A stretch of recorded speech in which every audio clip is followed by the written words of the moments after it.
News reporting நேயர்கள் அனைவருக்கும் வணக்கம். தொடர்ச்சியாக 5வது நாளாக இன்றைக்கும் ஈரான், இஸ்ரேல், அமெரிக்கா உடனான போரானது நிறுத்தப்படாமல் தொடர்ச்சியாக இடம்பெற்றுக் கொண்டிருக்கிறது. இன்றைய தினமும் நிறைய புது புது விடயங்கள் இடம்பெற்ற வண்ணம் காணப்படுகின்றது. அந்த வகையில பார்த்தோம் என்று சொன்னா, இன்று கத்தாருடைய டோஹா நகர்ல முக்கியமான ஒரு இடத்துல ஏவுகணைகள் பலமாக தாக்கியுள்ளதாக தகவல் வெளியாகியுள்ளது. சாரமாரியான தாக்குதல் ஒன்று அங்கு இடம்பெற்றுள்ளதாகவும் தெரிய வந்துள்ளது. ஈரானுக்கு மறைமுகமாக சீன அரசாங்கம் தளவாடங்களை வழங்கி வருவதாகவும் ஒரு செய்தி வெளியாகியுள்ளது. ஈரான் வெளியுறவு அமைச்சர் அப்பாஸ் அரகாச்சியுடன் இந்திய வெளியுறவு அமைச்சர் ஜெய்சங்கர் பேச்சுவார்த்தை இடம்பெற்றுள்ளது. தொடர்ச்சியாக இன்றைய நாளில் இது தொடர்பான விடயங்களை தான் நாங்கள் முழுமையாக பார்க்க போகின்றோம். சோ வாங்க வீடியோக்குள்ள போகலாம். மறக்காம அதுக்கு முதல்ல பிகின் நியூஸ் ரிப்போர்ட்டை சப்ஸ்கிரைப் பண்ணி லைக் பண்ணி கமெண்ட் பண்ணிக்கொள்ளுங்க. அதாவது ஈரானில் இருந்து கட்டாரை நோக்கி 2 தாக்குதல் விமானம் வருகை தந்திருக்கிறது. அந்த தாக்குதல் விமானத்தை கட்டாருடைய ஒரு விமானம் சுட்டு வீழ்த்தியுள்ளது. அதாவது ஏன்னு சொன்னா, இப்ப மத்திய கிழக்கு நாடுகளுக்கும் ஈரானுக்கும் எந்த ஒரு பிரச்சனையுமே இல்லையே, ஏன் ஈரான் மத்திய கிழக்கு நாடுகளை தாக்குகிறது, எதுக்காக இந்த ஓர் இடம்பெற்றுக் கொண்டிருக்கிறது என்று பார்த்தோம்னு சொன்னா, அமெரிக்காவினுடைய முக்கிய இராணுவ பேஸ், அதாவது அமெரிக்கன் பேஸ் கத்தார்ல இருக்கிற டோஹா, அதாவது கத்தாருடைய தலைநகர் டோஹாவில் அமைஞ்சிருக்கு. அங்க இருக்கக்கூடிய மத்திய கிழக்கு நாடுகள்ல இருக்கக்கூடிய பேஸுகளே ஒரு முக்கியமான பேஸ் இதாக காணப்படுகிறது. அதாவது எல்லாத்தையுமே கண்ட்ரோல் பண்ணக்கூடிய ஒரு பேஸா காணப்படுகிறது. கிட்டத்தட்ட 10,000 ராணுவ வீரர்கள் அங்கு காணப்படுகிறார்கள் என்று மாதிரி கூறப்படுகின்றது. அதோட பார்த்தோம் என்று சொன்னா, போர் நடக்கும் வேளைகள்ல அந்த விமானங்களை கண்காணிக்கின்ற பணியையும் அந்த கத்தாரில் இருக்கின்ற அமெரிக்கன் பேஸ் மேற்கொண்டு கொண்டிருக்கிறது. அதனாலதான் ஈரான் மிக முக்கியமாக கத்தாரை நோக்கி குறிவைத்துள்ளதாகவும் தகவல்கள் வெளியாகி இருக்கின்றன. ஈரானுக்கு சீனா மறைமுகமாக ஆயுதங்களை வழங்கி வருகின்றது என்ற மாதிரியான ஒரு தகவல் வெளியாகி இருக்கின்றது. இது குறித்து சீனா தரப்புல என்ன சொல்லியிருக்கிறாங்கடா, ஈரானுடைய முக்கிய கட்டளை மையங்களை அமெரிக்கா மற்றும் இஸ்ரேல் தாக்குதல் நடத்தி அழித்து கொண்டிருப்பதாக கூறப்படுகின்ற இந்த நிலையில அமெரிக்காவுக்கும் இஸ்ரேலுக்கும், அதாவது பலம் நிறைந்த இந்த நாடுகளை தாக்கக்கூடிய வல்லமை பெற்ற நாடுகள் எதுவுமே இல்லை என்ற மாதிரியான ஒரு பேச்சுவார்த்தை அடிபட்டு கொண்டிருந்த வேளையில தனியாளா, அதாவது தங்களுடைய தளபதி, தங்களுடைய முக்கிய நபரை இழந்துட்டும் ஈரான் இந்த 2 நாடுகளுக்கும் ஒரு ஈக்குவலா தன்னுடைய தாக்குதலை மேற்கொண்டு தான் இருக்கிறது. அந்த நேரத்துல சீனாவும் இதுக்கு மறைமுகமா ஆதரவு செய்கின்றது என்ற மாதிரியான தகவல்கள் வெளியாகியுள்ள நிலையில சீனா என்ன சொல்லியிருக்குதுன்னு சொன்னா, ஈரான் இராணுவத்தின் கட்டளை மற்றும் கட்டுப்பாட்டு மையங்களை அமெரிக்கா மற்றும் இஸ்ரேல் அந்த 2 நாடுகளுமே இணைஞ்சு ஒரு பாரிய ஒரு தாக்குதலை மேற்கொண்டு அழிச்சு கொண்டிருக்கின்றது. ஆனாலுமே அந்த கட்டுப்பாட்டின துணை பிரிவுகளும் தொடர்ந்து இலக்குகளை தாக்கி வருகிறது. அது எப்படி சாத்தியம் என்ற மாதிரியான ஒரு கேள்வி மக்களிடையே எழுந்திருக்கு. அதாவது இஸ்ரேலும் அமெரிக்காவும் சேர்த்து கட்டுப்பாட்டு மையங்களை அடிச்சு கொண்டிருக்க நேரத்துல அந்த கட்டுப்பாட்டு மையங்களோட உபபிரிவுகள் சாரமாரியான தாக்குதலை அவையும் மேற்கொண்டு கொண்டிருக்கின்றன.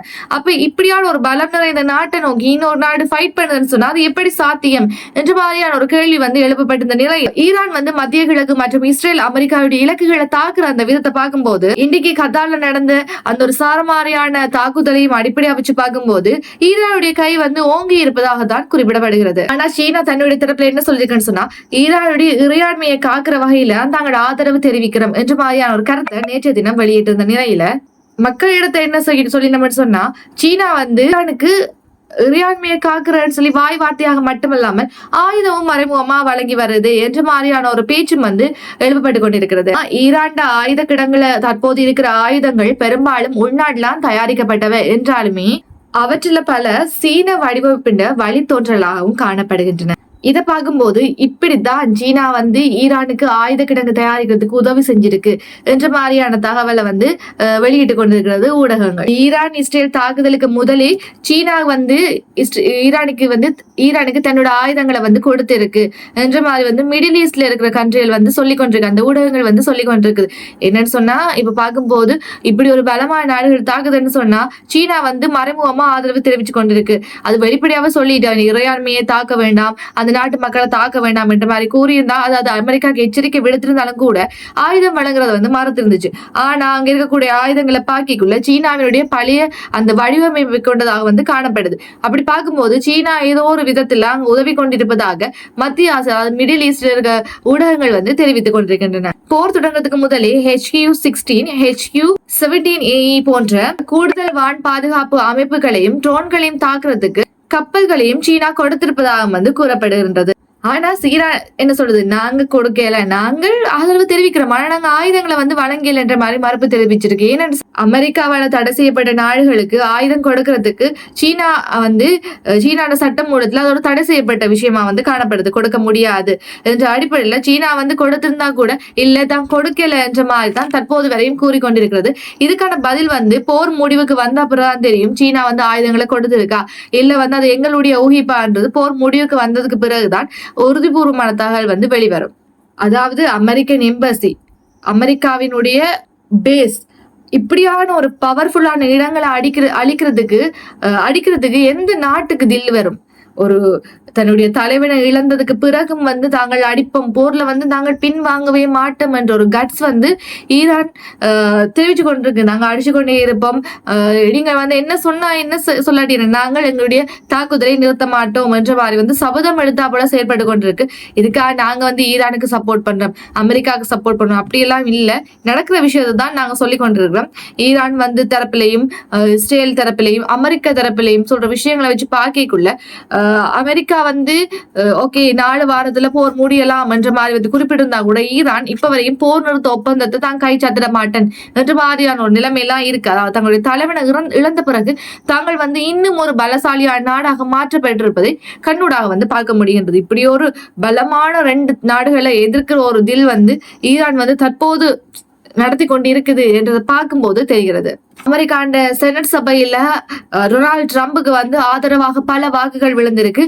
எதிராக, அதாவது அவருடைய இதுக்கு எதிராக இந்த ஈரானை தாக்குறதுக்கு எதிராக விழுந்த வாக்குகளை விட ஈரானை தாக்கலாம் என்றதுக்கு வந்து ஆதரவா வாக்குகள் விழுந்ததாக கூறப்பட்ட நிலையில உத்தியோகபூர்வமாக டொனால்டு ட்ரம்பால இந்த போர் முன்னெடுக்கிறதுக்கான ஒரு வாய்ப்பு வந்து உருவாகி இருக்கிறது என்றுதான் கூற முடியும். அதோட ரஷ்யா சீனா அந்த 2 நாடுகளுமே இதுக்கு எதிராக வந்து கண்டனம் தெரிவித்துக் கொண்டிருக்கணும். அதாவது அமெரிக்கா ஈரானை தாக்குறதுக்கு எதிரான ஒரு கண்டனத்தையும் தெரிவித்துக் கொண்டிருக்கிறது. பாக்கிக்குள்ள ஈரான் வெளியுறவு அமைச்சர் அப்பாஸ் அராக்கியோட இந்திய வெளியுறவு அமைச்சர் ஜெய்சங்கர் வந்து தொலைபேசி ஊடான ஒரு உரையாடலை மேற்கொண்டிருக்கிறார். 4 நாட்களுக்கு முதலும் இந்த ஒரு உரையாடல் இடம்பெற்றிருக்கு. அதுக்கு பிறகு மீண்டும் இன்றைக்கு ஒரு உரையாடல் வந்து இடம்பெற்றிருக்கு.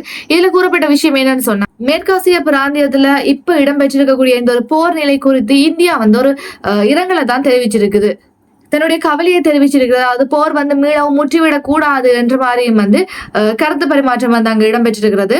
அதாவது இந்த போரை வார்த்தை மூலம் தீர்த்து கொள்ள வேண்டும் என்ற மாதிரி வலியுறுத்தியும் ஒரு கன்வர்சேஷன் வந்து இருவருக்கு இடையிலும் வந்து இடம்பெற்றிருப்பதாக தெரிய வந்திருக்கு. இந்த நிலையில இஸ்ரேல் வந்து ஒரு பரபரப்பு அறிவிப்பை வெளியிட்டிருக்கு. என்னன்னு சொன்னா, தெற்கு பெய்ரூத்ல இருக்கக்கூடிய மக்களை உடனடியாக வெளியேற சொல்லிருக்கேன்னு சொன்னா, ஹஸ்புல்லா அமைப்பு தெரியும், ஒரு அமைப்பு அங்க இருக்கு, அந்த அமைப்பை நோக்கி நாங்க கூறு வச்சு தாக்க போறோம், இதனால வந்து உடனடியாக அங்க வீட்டுல இருக்கக்கூடிய மக்கள் பாதுகாப்பான ஒரு இடத்துக்கு விரைஞ்சு போங்க, தாங்க ஒரு முக்கியமான ஒரு தாக்குதலை நடத்த போறோம், ஹஸ்புல்லா அமைப்புக்கு எதிராக வந்து தாங்க ஒரு தாக்குதல் நடத்த போறோம் என்றது சொல்லி மக்களை வந்து உடனடியாக வெளியேறவும் சொல்லி அரசாங்கம் வந்து அறிவிப்பை வெளியிட்டிருக்கு.